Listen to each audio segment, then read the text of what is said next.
So here I am in Somerset with the boat, which spent the winter here in this tent that I bought so that I could put her under cover against the worst of the winter.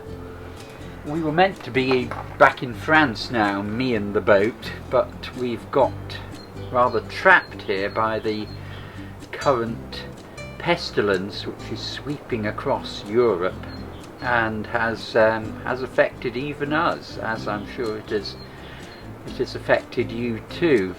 And it's difficult to know what's going to happen in the future, and even if we're going to actually get any sailing at all this year. Obviously there are more important things to worry about than going sailing, but I am going to try and keep making videos even if they're not about sailing, and they're going to have to be about boat maintenance. So I'll just tell you a little bit about the boat. Aveldro is an Ilure, which was a type of dinghy designed by François Vivier in the 1980s for the magazine Chasse Marée, which wanted to sell some sets of plans of boats that people could build at home that would be simple but yet traditional. And what they wanted to do was to revive the tradition of sailing under sail and oar, voile aviron. And this particular example was actually professionally built in 1994 by Les Charpentiers Réunis of Cancale in the northeast of Brittany.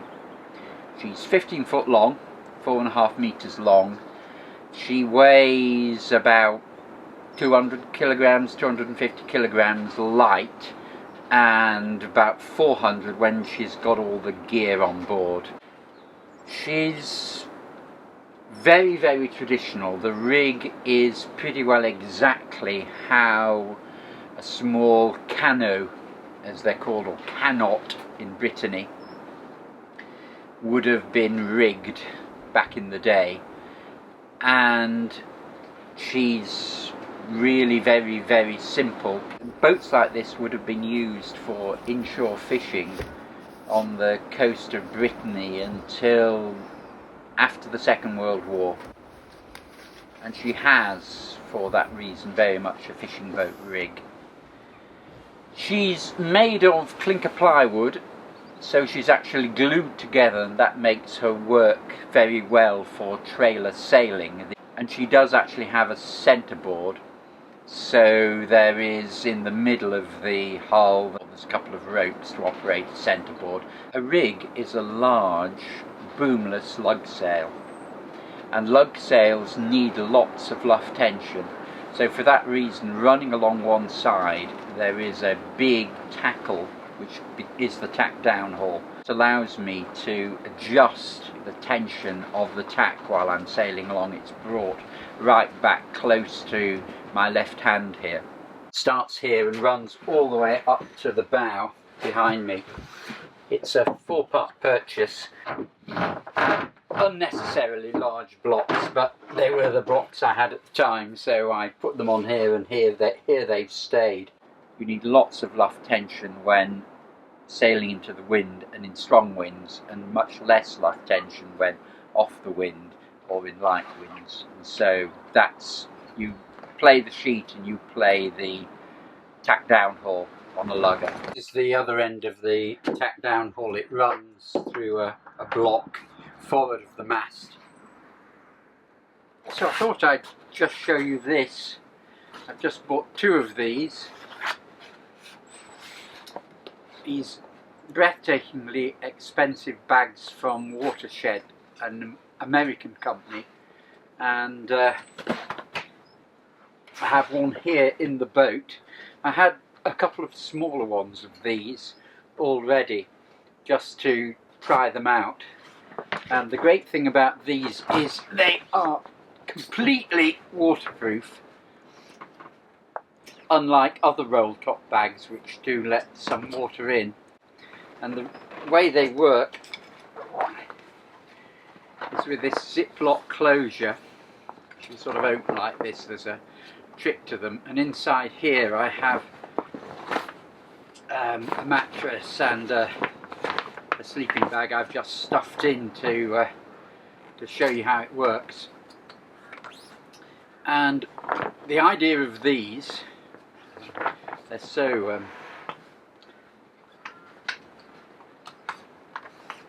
waterproof, you have to make sure you burp them before you roll them up. You can't actually get the top of them closed. On my boat, the waterproof bags work as buoyancy. That's the point. They're not just gear. When they're in the boat, I tie them down. I have various ropes underneath here to keep them tied down. I'll have to adjust the positions of those to work for this bag.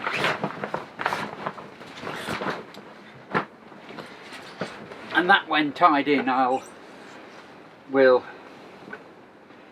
work as a substantial amount of buoyancy to keep me afloat, and now I know it's absolutely waterproof. We, particularly when we capsized on Bideford Bar, we ended up swamped for quite a long period. We got the boat up and then we got swamped again and so on. And there was a lot of water in the boat for quite a long time, and all the bags when we got back were, you know, there's water got inside them, even though sleeping bags were actually double bagged. When there's just me aboard, I'll just have these two big bags, this one and the that one on the other side. And when I've got a crew aboard like Mary, there'll be a smaller bag up here. So these big bags will have the bedding in, and the little bags will have the clothes in, and that's my new solution for stowing gear. So I'm just putting some tar on the bottom boards here for the bow of the boat.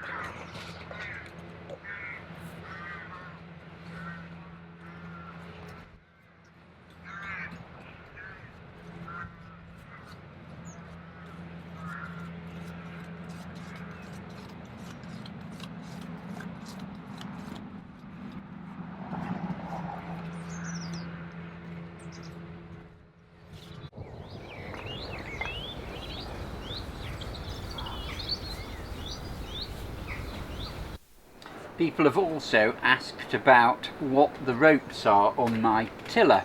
What I have is a fixed rope tied to the stern deck here, and underneath this is how my tiller comes off. You lift it and then it unhooks. Underneath here there is a rope here with a bungee on the end of it, and on the end of the bungee, dropping it, there's a hook.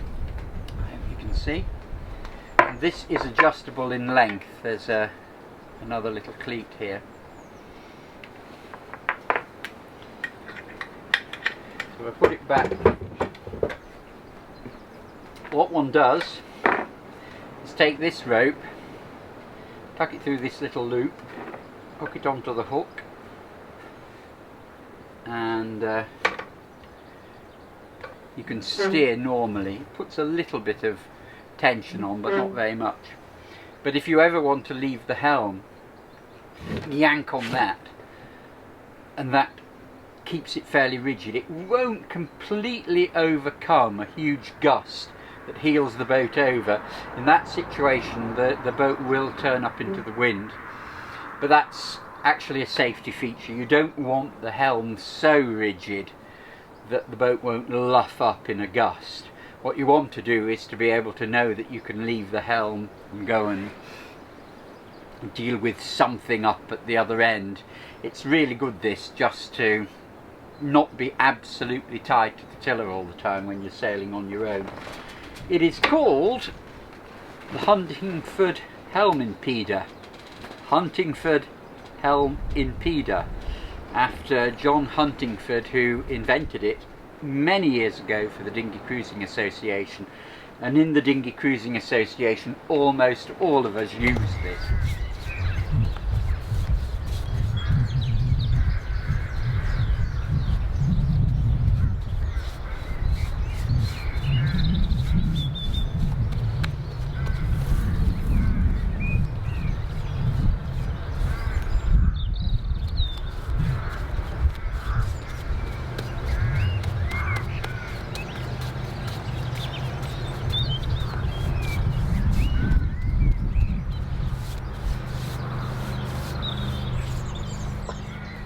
So I'm just going to show you this. On this boat there are no shackles. Well, there's there are 2 shackles, one on each anchor to fasten the chain to the anchor, but other than that the whole boat is free of shackles, and instead she has these, and this is the main sheet, end of the main sheet. There is a little ring here instead of a block, so that if it were to clout you on the head, which sometimes happens, it's not terribly painful. This, in the clew of the sail, there's a loop. Try and demonstrate that with my hand. There we are. You pass this loop through, and then you pass the knot through the loop. Normally, of course, I have 2 hands to do this. So that's what happens. The French call these S à bouton, if my pronunciation is correct. We in England, I suppose, call them soft shackles, if we call them anything. And they were developed first of all by a celebrated sailing school in France on the Ile de Galley. And these are amazing. It does not come off. The sail can flog about and do anything, and this stays fastened. And if you want to unfasten it, you simply undo it, and there you are. So when reefing, you obviously have to undo that and move the sheet up to the next eye in the next kringle in the leech of the sail. I have the same happens at the other end of the sail for the tack down haul. Really do recommend these. They can be made at any point on board. You know, if one breaks, it's just a bit of rope and a whipping, so you can remake them at any point. Again, it's the difference between this boat and a normal modern dinghy, that a lot of the gear is just simple stuff like this. Final thing I want to show you today is my main sheet. This creates a lot of comments underneath my videos. All sorts of people say, how can you possibly sail with an arrangement like this? So maybe I'll just explain it, and then I'll explain why I use this method. So this is my main sheet,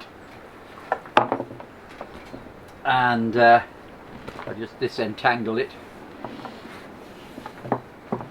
So there's very windy today, as you can hear. It's simply a 2-part purchase. That's all I have. This bit fastens to the clew of the sail, and this hooks onto the gunwale.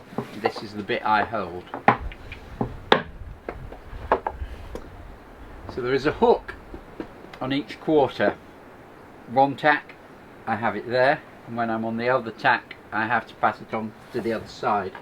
This obviously is going up to the clew of the sail. I'm holding on to this. It's all happening normally, and when I want to tack, I unhook that and take it across, and I hook it on the other side. That's all quite straightforward when you tack, and you get used to that quite quickly. Jibing is more interesting, because when you jibe, obviously the wind suddenly goes from one side of the sail to the other, and there is a brief second, if you sheet in before you jibe, you can just feel the sail, the wind going out of the sail. You unhook it, whip it across the other side and hook it on before the wind has realised that it's going round the other side of the sail. Sometimes you're not quick enough, and then what then happens is almost invariably it just rips this block out of your hand. You cannot hold the sail with no mechanical advantage, in which case it goes shooting off forward, flogs around, banging about, and you bring the boat up into the wind and have to go forward and bring it back and hook it back on again. So why use such a method? My comment stream is full of helpful people suggesting that I run a horse across the back of the boat and sheet to that. Then this block and this rope loop could run from one side to the other, all simply. And I thank you for your comments, but it actually wouldn't work. It would work if I had a boom, but I have a boomless sail.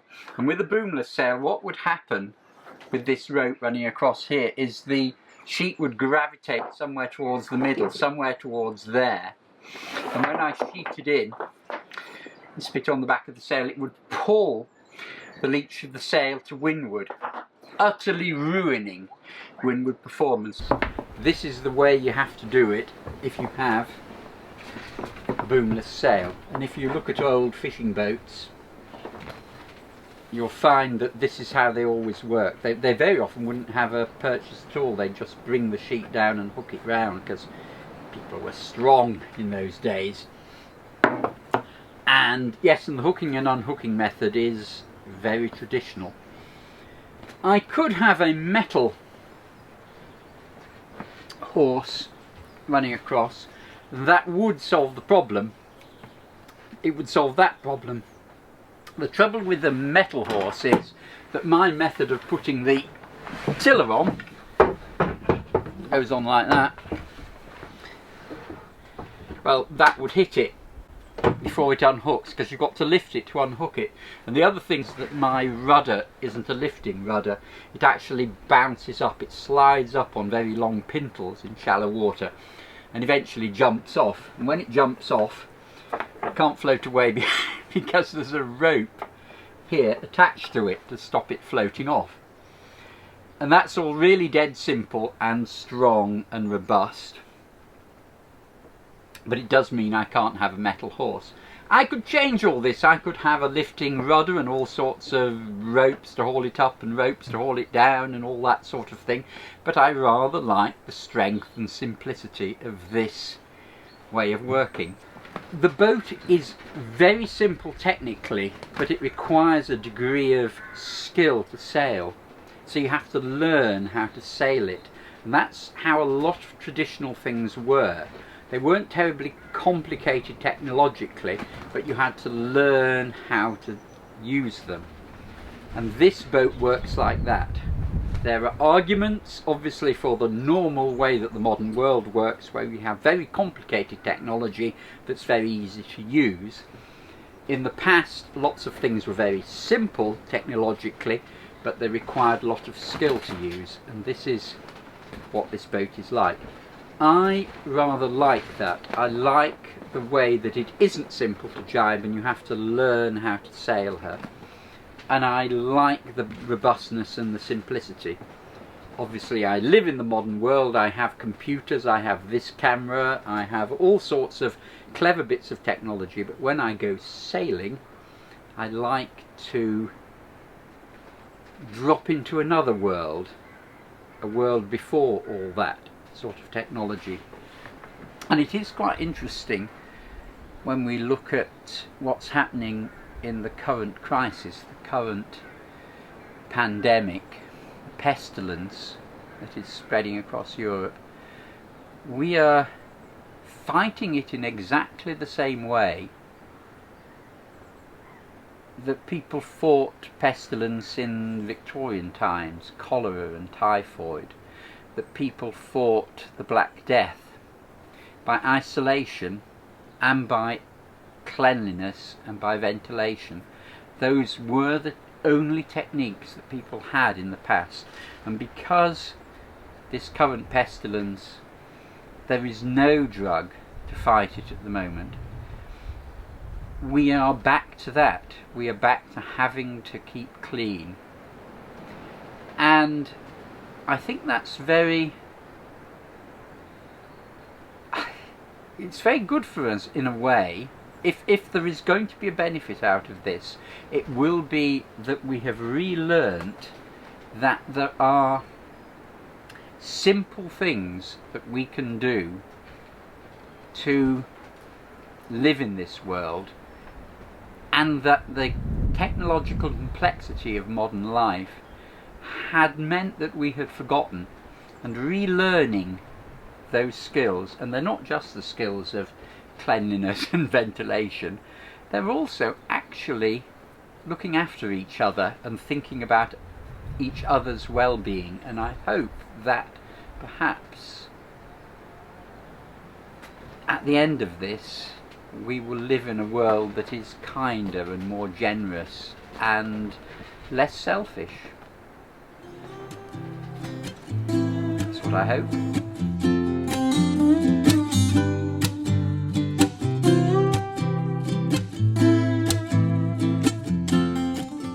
In the lockdown in Britain, we're allowed 1 walk a day, so I'll just take you up the field at the back.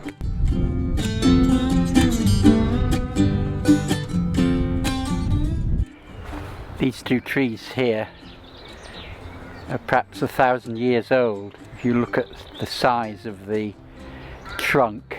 And they were saplings for the Norman invasion. And this was probably the old field boundary of the old open field system before the more modern patchwork of enclosed fields was created. In this area, only in the mid-19th century, the landscape here is mid-19th century. Virtually all the farms, the trees, the hedgerows and so on. But this is a reminder of what was there, the ancient England before the Normans came.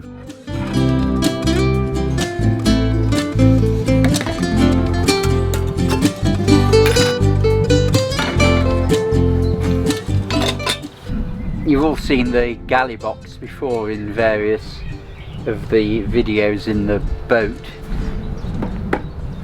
Here it is taken out. It's really useful have a thing like this because you can take it out of the boat and it works fine just as if it was in the boat, and it keeps all your cooking gear together. I use it actually when camping from the car as well.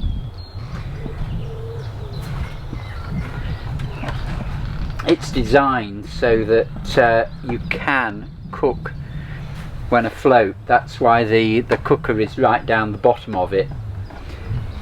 And when this flaps up, the kettle in there is kept well away from any ropes or sails or anything that might be flogging around.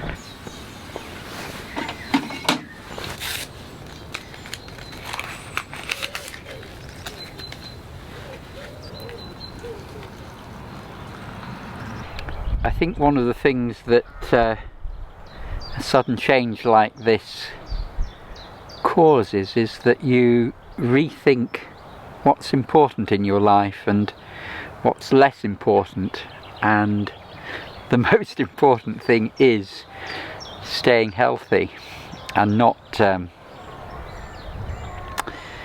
being stricken by something dreadful and avoidable if we all pull together and look after each other, because it's not just looking after me, it's looking after everyone else as well.